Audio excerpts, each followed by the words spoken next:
तो हमने कहा था कि रामलला हम आएंगे, मंदिर वहीं बनाएंगे। हमने रामलला का भव्य मंदिर बनाने का आधारशिला हमारे देश के यशस्वी प्रधानमंत्री नरेंद्र मोदी ने रखा है, वो निर्माण की तरफ अग्रसर है। अब काशी और मथुरा हमारी प्राथमिकता में है। भारतीय जनता पार्टी प्रदेश की जनता का विश्वास जीतने में कामयाब है और यही लक्ष्य हमें 2022 का मार्ग प्रशस्त करेगा। हम फिर पूर्ण बहुमत से आएंगे। जो भी कठोर निर्णय मोदी जी ने लिया है वो कतई पीछे कदम नहीं खींचेंगे, इतना मुझे विश्वास है।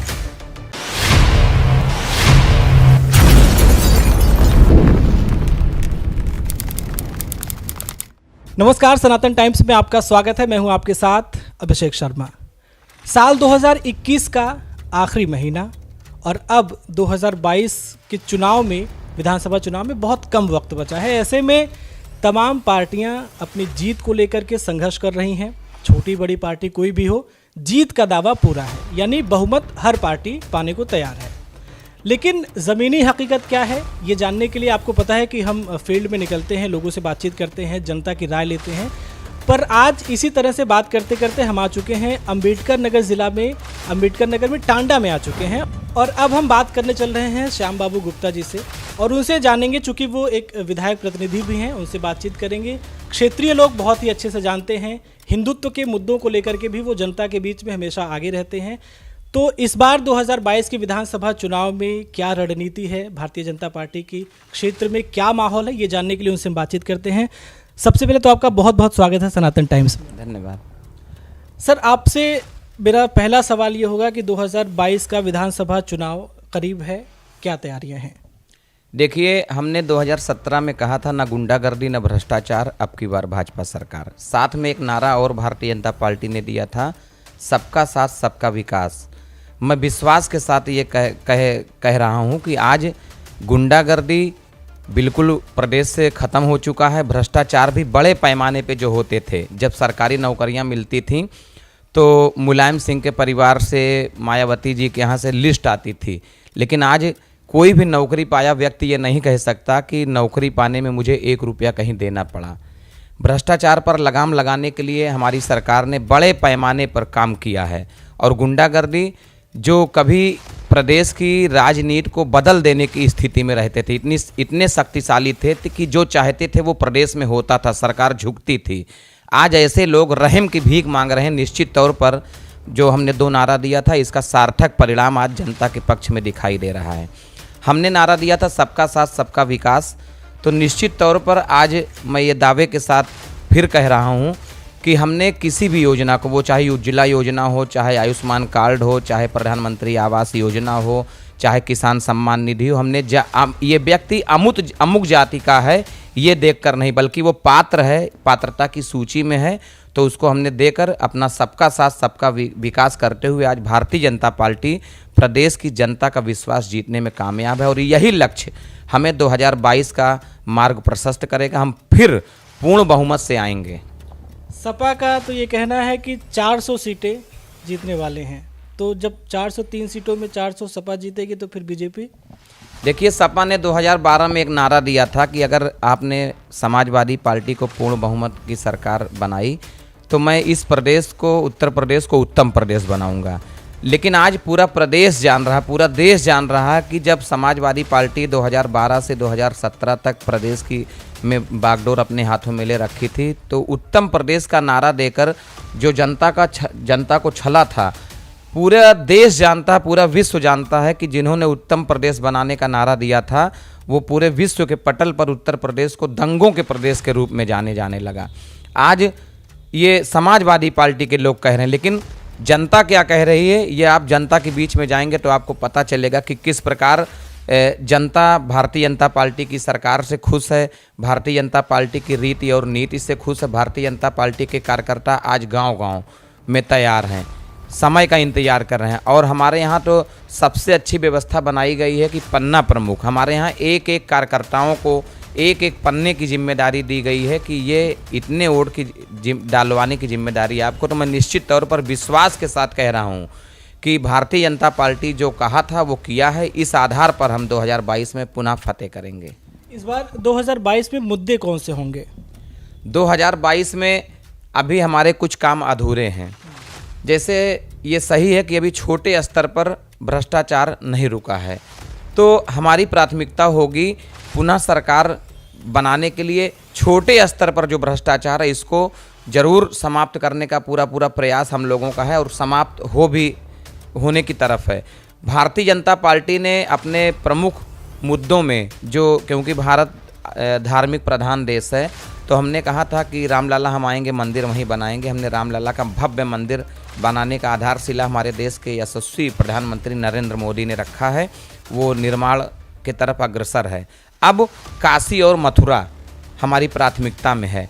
हमने एक नारा और दिया था, जब हम धारा 370 समाप्त करने की बात करते थे तो विपक्षी कहते थे कि धारा 370 समाप्त हुई तो देश में खून की नदियां बहेंगी, लेकिन आज गर्व के साथ प्रत्येक कार्यकर्ता ये जाके आम लोगों से वार्ता कर रहा, तो लोग कहते हैं कि हमारे देश के यशस्वी गृह मंत्री अमित शाह जी, जो 70 साल का वह कोढ़ था, वह मात्र 70 सेकंड में संसद के अंदर ये कह के ख़त्म कर दिए कि आज से धारा 370 समाप्त।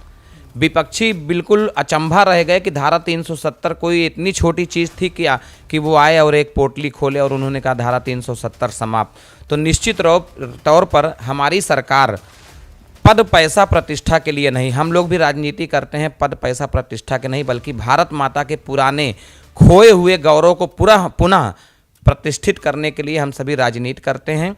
और आज भारतीय जनता पार्टी देश धर्म समाज से जुड़े प्रत्येक विषयों के निस्तारण की तरफ अग्रसर है। मैं इस बात का विश्वास दिलाता हूं कि हर स्तर पर देखा जाए तो आज जनता खुश है, और जनता, वो राष्ट्र स्तर का मामला हो, स्थानीय मामला हो, विकास का क्षेत्र हो, तो सब स्तर पे जनता खुश है। जनता खुश है, लेकिन जो किसानों की नाराज़गी है, हालांकि जो 3 कृषि कानून थे वो वापस ले लिए गए सरकार की तरफ से, तो जो ये किसानों की नाराज़गी है वो अभी भी धरना प्रदर्शन पर बैठे हुए हैं। इसको लेकर के क्या रणनीति है? क्या ये विधानसभा चुनाव पर असर डालेगा क्या? देखिए, किसान जान रहे हैं कि वो रैली क्यों हो रही है, क्योंकि टिकैत साहब का एक बयान आया था कि अगर कृषि कानून वापस भी होता है तब भी हमारा धरना जारी रहेगा, और किसानों के धरना में भारत तेरे टुकड़े हों, इंशाअल्लाह इंशाअल्लाह, खालिस्तान जिंदाबाद, ये नारे लगाने का कोई औचित्य नहीं बनता। अगर किसानों की समस्याओं को लेकर वो धरना होता तो मुझे लगता है ये सब जो तमाम तरह के नारे लगाए जा रहे हैं, देश विरोधी नारे लगाए जाते हैं, वो ना लगता, किसान अपनी बात कहते। लेकिन आज किसान निश्चित तौर पर देखा जाए, हम लोग तो गांव में भ्रमण करते हैं, तो कोई किसान सरकार से नाराज़ नहीं है। क्यों? क्योंकि किसानों को जब किसानी करने की बारी आती थी तो वो महंगे ब्याजों पे लेकर, साहूकारों से पैसा ब्याज पे लेकर अपने तमाम संसाधन उपलब्ध करवाते थे। लेकिन आज भारतीय जनता पार्टी की सरकार ने किसान सम्मान निधि के माध्यम से वर्ष में 3 बार 2-2 हज़ार रुपया भेजकर उनकी तमाम दुश्वारियों को दूर करने का काम किया है। तो किसान कहीं सरकार से नाराज़ नहीं है, और किसान भारतीय जनता पार्टी के साथ हैं। अच्छा, किसान नाराज़ नहीं है, लेकिन जो बिल वापस किया गया, जो कानून थे उसको वापस कर लिया गया, तो इसको लेकर के जो भारतीय जनता पार्टी के सपोर्टर हैं या जो इसके पक्ष में थे या जो किसान खुश हैं, फिर उनके लिए तो गलत हो गया। देखिए, क्योंकि कोई भी आंदोलन होता है, धरना टिकैत ने दिया, किसान के लोगों ने दिया, अगर तो बिना सरकारी किसी भी व्यवधान के वहाँ 500-600 लोग मर गए, तमाम गलत काम वहाँ हुए, ये आम जो चर्चा है उसको ख़त्म करवाने के लिए कभी कभी बड़ी जीत के लिए एक कदम पीछे आना पड़ता है। मोदी जी का यही प्रयास रहा। यानी कि क्या फिर से इस तरह का कोई बिल आ सकता है क्या? अब ये तो सरकार के विषय है, मैं इसमें कुछ नहीं कह पाऊँगा। अच्छा, इसके अलावा अब जब से ये कृषि कानून वापस हुए हैं तब से NRC, CAA और फिर उधर महबूबा मुफ्ती कहती हैं कि धारा 370 भी बहाल की जाए, तो क्या कुछ इस तरह का भी पार्टी में चल रहा है कि इन सब चीज़ों को फिर से जैसा था वैसा करना होगा? बिल्कुल नहीं। देश के हित में जो भी कठोर निर्णय मोदी जी ने लिया है वो कतई पीछे कदम नहीं खींचेंगे, इतना मुझे विश्वास है। फील्ड में आप लोग जाते हैं, इस बार क्या लगता है कि कौन टक्कर देने वाला है योगी आदित्यनाथ जी को? देखिए, भारतीय जनता पार्टी के टक्कर देने की स्थिति में कोई पार्टियां नहीं हैं, क्योंकि भारतीय जनता पार्टी ने इतना काम जनता के हित में, देश के हित में, अंतर्राष्ट्रीय स्तर पर अपने देश और प्रदेश को इस तरह से स्थापित कर दिया है कि अब इनके टक्कर में कोई है नहीं, कोई हमको टक्कर नहीं देगा। अखिलेश भैया का क्या हालचाल? अखिलेश भैया तो समझिए झूठ की रसरी भर के तमाम गलत तरीके से मामला फैला के लोगों को अपने पक्ष में करने का प्रयास कर रहे हैं, लेकिन वो नाकामयाब रहेंगे। क्यों?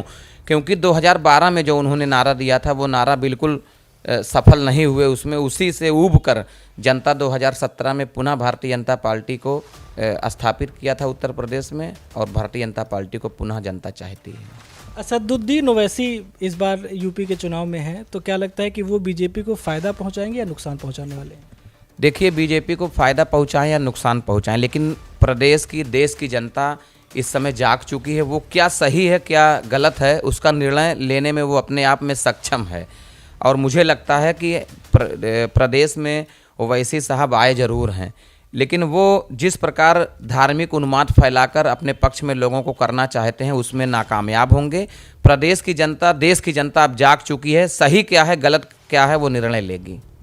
कितनी सीटें इस बार आपको लगता है, क्षेत्र में आप निकलते हैं, सारी चीज़ें जनता से मिलते हैं, क्या लगता है कि कितनी सीटें लगभग इस बार भारतीय जनता पार्टी की जो सरकार बनी थी 2017 में, उससे अधिक सीटों को लेकर हम पुनः सरकार बनाएंगे। तो ये एक बिल्कुल क्लियर कट बात थी कि इस बार फिर से भारतीय जनता पार्टी सरकार बनाने वाली है। हालांकि अभी थोड़ा वक्त ज़रूर बचा है, जनता का मूड बदलने में टाइम नहीं लगता है। जिस तरह से कृषि कानून वापस किए गए हैं उसको लेकर के ये माना जा रहा है कि जो किसान नाराज़ थे, ऐसा कहा जाता था कि ये विधानसभा चुनाव को प्रभावित करेंगे, उस पर भी भारतीय जनता पार्टी ने एक मास्टर स्ट्रोक चला है। तो हो सकता है कि इस बार भी भारतीय जनता पार्टी बहुमत से सरकार बनाए। जो कुछ भी होगा हम आपको अपने इस चैनल के माध्यम से ज़रूर बताते रहेंगे। आप बने रहिए हमारे साथ, आप देखते रहिए सनातन टाइम्स।